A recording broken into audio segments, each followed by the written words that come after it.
আজকে যখন আমরা স্টলে যাচ্ছিলাম তখনই আকাশের অবস্থাটা বেশি একটা ভালো ছিল না, মানে বৃষ্টি আসবে।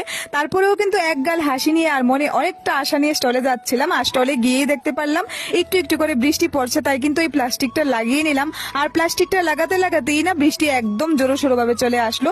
কোনো কিছু গোছাতে পারিনি, স্টলের যা কিছু আছে সব এরকম ভাবেই রয়েছে। আর আমরা দুজনেই স্টলের ভিতরে ঢুকে দাঁড়িয়ে আছি, কি আর করা যাবে। এটা একদম খারাপ হয়ে গেল, কারণ জিনিসপত্র গাড়ি থেকে নামাতে পারিনি, তার মধ্যেই কিন্তু জোরসোরো ভাবে বৃষ্টি এসে পড়লো। আর এখন আবার অনেকে এসে কমেন্ট করবে তুমি তো হাসতে হাসতে ভিডিও বানাচ্ছো, তাহলে তোমার মুডটা কোথায় খারাপ হলো? আরে ভাই, সিম্পাথি দেখিয়ে ভিউজ কামানোর আমার একদমই ইন্টেনশন নেই। আর আমি পাবলিকলি কাঁদতে পারি না। আমি সবসময় হাসি খুশি থাকা একটা মানুষ, সবসময় সব সিচুয়েশনে আমি হাসি খুশি থাকতেই পছন্দ করি। তো প্লিজ এই বিষয়ে আর কেউ এরকম কমেন্ট করো না, সত্যিই খুব খারাপ লাগে। তো যাই হোক, এখন দেখো বৃষ্টির মধ্যেও দুটো কাস্টমার এসেছিল, ওদেরকে দিলাম খুব কষ্ট করে, পুরো ভিজে যাচ্ছিল। আর ততক্ষণ না জল প্রায় রাস্তার মধ্যে চলে আসলো।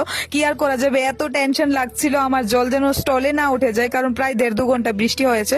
আর এখানে এই জায়গাটাই নিচু জায়গা, মানে একটু বৃষ্টি হলে এখানে জল ওঠার সম্ভাবনা সবচেয়ে ফার্স্ট থাকে। তারপরে দেখো আধা ঘন্টা মানে 1 ঘন্টা পরেই প্রায় জল উঠে গেল। জল মানে স্টলে উঠেনি, কিন্তু অনেকটাই জল উঠেছে, দেখতেই পারছো। এখানে বৃষ্টি কিন্তু এখনো পড়ছে। বৃষ্টিতে ভিজে ভিজেই সব জিনিসপত্রগুলি গুছাতে হচ্ছে, কারণ অনেক জিনিস থাকে ইম্পর্টেন্ট জিনিস, যেগুলি ভিজে গেলে অনেক অসুবিধা। তো এই জিনিসটা ফিল করতে পারছি আজকাল যে বৃষ্টি সবার জন্য আনন্দের হয় না।